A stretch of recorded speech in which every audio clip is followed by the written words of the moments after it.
Mark, Hey, Paul. didn't mean to startle you there. Yeah, I was just really focused in on the details of this John Jing variant for Batman 147. Batman 147. It's not part of House of Brainiac, but there's a lot that happens in here that will have some ramifications down the road as we get closer and closer to absolute power. So we're going to talk about Batman 147 right after this.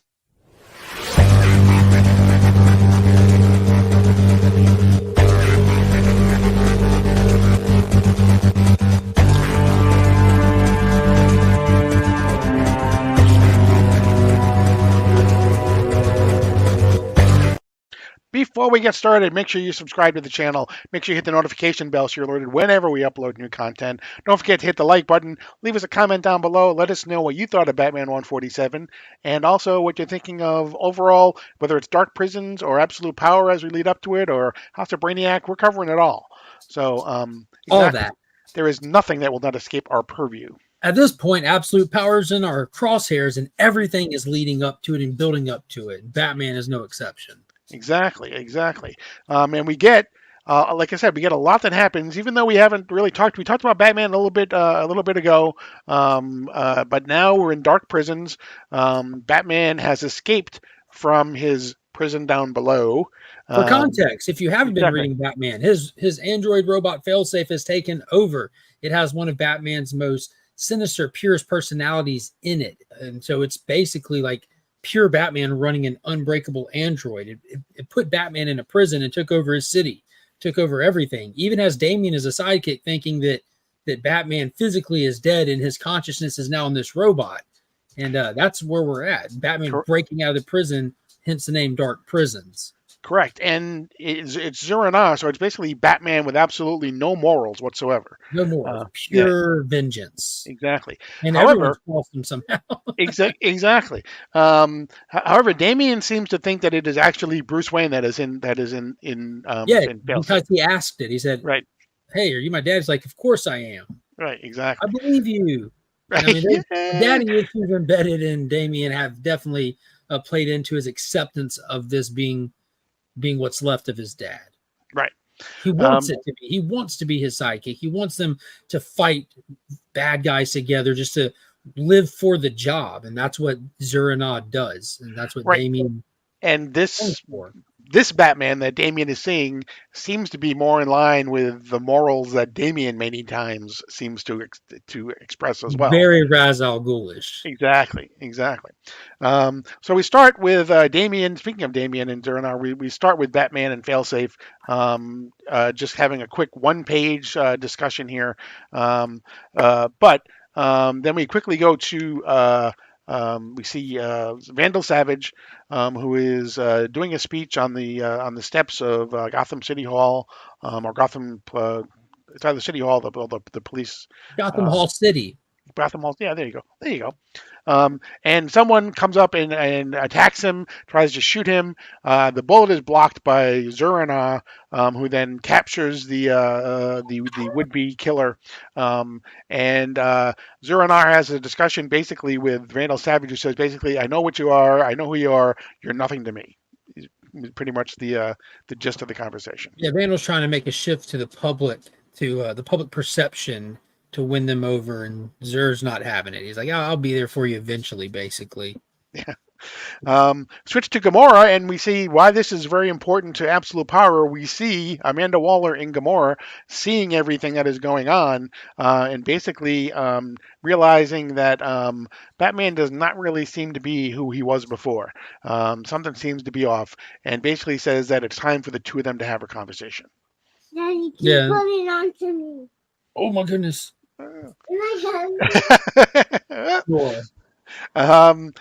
Switch back to Batman basically saying, "Okay, you know what? I've gone back in my past to do, but I need to keep going even further back to keep Zero-Na off of my tail." And so he decides, that he's going to go back to my home state. Happy Harbor, Rhode Island, which was the original headquarters of the Justice League of America. So he goes back, and we see a flashback to him and Barry Allen in The Flash. No, it's a great flashback. We see Batman working on an engine, Barry offering his help, Batman declining it, and Barry giving him his help in the blink of an eye and actually improving on what Batman was working on. And you get this whole conversation about trust, playing back into this era that we just went through with Batman, like refusing any and all help from his family, thinking like, y'all will only be in danger. I don't need any help, this and that. And really seeing like early stages of Batman having to work and trust his team members and as a teammate. So it's kind of seeding what's to come, with obviously like the Bat family going to be a big part of this, not just Batman solo. Right. I just really realized it really was a flashback. Oh, I get what you did there. Yeah, flash fact. Exactly. Back to the present again. Hey, Monkey, how you doing? Good. We then flash back to the present, and Failsafe is having a discussion with I can't never remember the guy's name. Captillo. Yes, Captillo. Sorry. The character who was introduced in Chip Zdarsky's 12-issue series, The Knight, the one who is responsible for training Bruce Wayne, his psychic, and creating this Zernal personality. We saw in the Joker Year 1 3 issue. Right. We also did the same thing with the Joker, creating the 3 Joker concept. Right, exactly. Who basically says that he is talking to him, and he basically telling him that he doesn't know who he is. The Captillo does not know who Failsafe is, and he doesn't know where he's headed. All of these good things, basically saying that he's basically a step ahead of everybody else. Yeah, Bruce broke out. No big deal. He's a broken man. He's not a worry to us as Failsafe. And Captillo points out, like, underestimating him is a very Bruce thing to do. I don't know why Failsafe would be saying that. And see a little bit of tension in their dynamic there. And Failsafe kind of says, like, I put you in charge of this prison. I let you be the warden. Keep the inmates in here. I got stuff to do. Right. Flash then to we get Amanda Waller again, and we basically see Damian and Failsafe basically crashing where Amanda Waller is, and we have Waller invades Wayne Manor, right? Right. Yes. Yeah, Waller sends a team in to invade Wayne Manor and thinking she's going to get a jump on Failsafe, and unfortunately for everyone involved, Damian was there. Right. We're there with Clock King. She's there with Clock King. We got 2 places. They invade Wayne Manor and Damian's there. And while that's happening, Amanda Waller realizes Failsafe's not there. Oh, snap. And then he crashes through her window where she's at. Right. Right. Oh, yeah, you're right. You're right. Yeah, she thought she was going to get the one-up on Failsafe, and it looked like Failsafe got the one-up on her. Mm-hmm. And turns out he's actually exactly where she wanted him. You can't one-up Amanda Waller. Right. It's great. Then we get basically a single page, but a very important page of the interaction between Amanda Waller and Failsafe. With Failsafe saying that basically you want to eradicate heroes, the people with power, my friends. And she says those same friends are going to come for you, and then you'll have to decide exactly who are the loose cannons. And then we get a very ominous quote from Failsafe that basically says, "You have been warned." And she just says, "I guess I have. I suppose I have," which really doesn't ever do anything to her. But cut back to Batman in the woods. Mm-hmm. He's hiding out as far back as he can to an old cabin that he used to go to with his parents as a kid, where just his parents, him and Alfred, where they would hang out. Alfred off the clock chilling. Has a little flashback of training Tim there, shooting arrows and stuff, and he's just really contemplating what he's going to have to do and the work that he's going to have to put into making his next play on Failsafe. Mm-hmm. Right. And then we see, Batman basically, working on some things that he's going to use against Failsafe. We go back to Damian and Failsafe, who are working, and then we see on a page exactly what Failsafe is working on, and it's basically a whole army of Amazos. So, let me get we got an Amazo army coming. Right. And they're in the style and design of other superhero characters. Right. Yeah, we see a Superman, a Green Lantern for sure, a Wonder Woman, and one that just looks like a Mazo. Mm-hmm. We'll see. It's going to be pretty cool. This is extremely important because if you remember in last week's Absolute Power Free Comic Book Day issue, Dreamer Dreamer had a dream, had a foreshadowing where they were all in chains, and up on the top of a building was basically Amanda Waller and a bunch of these Amazos were Yeah. standing around her. Now we see where they've been fabricated from. And Damien freaks out. He says, we can't trust these.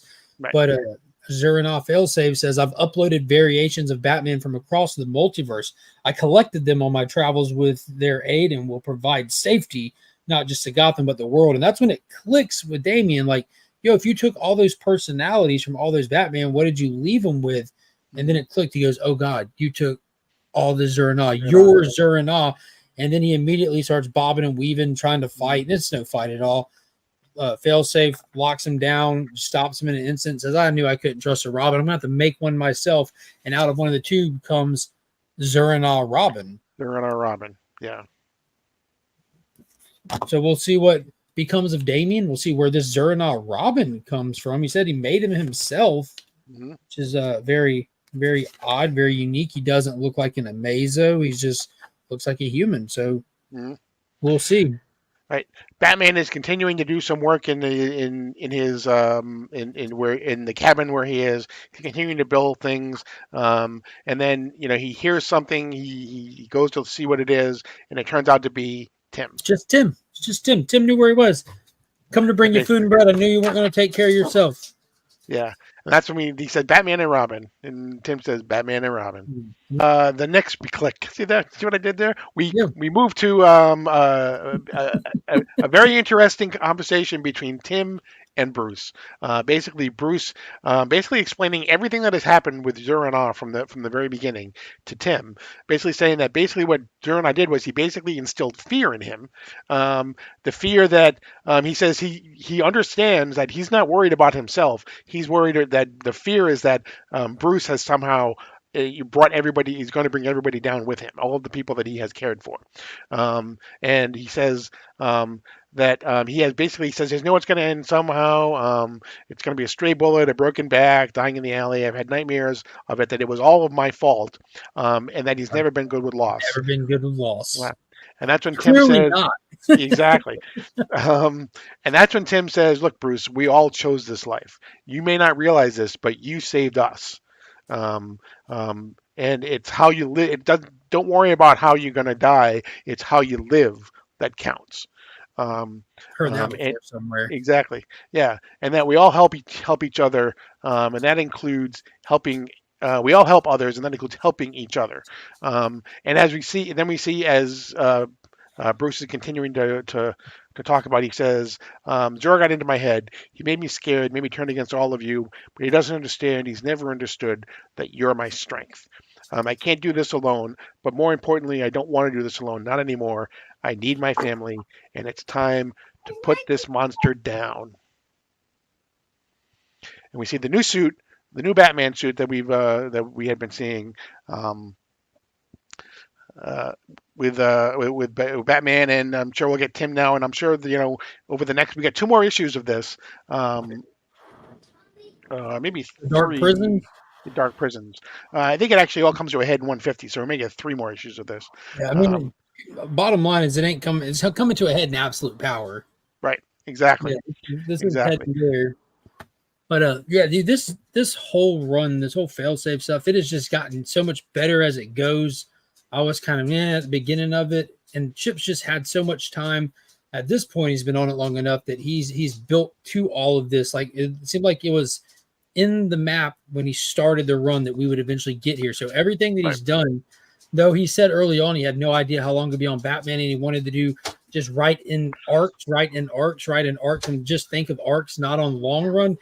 Even doing that, it still paid off. He's already built this saga. He has an absolute saga that's going to come to a head in this blockbuster summer event.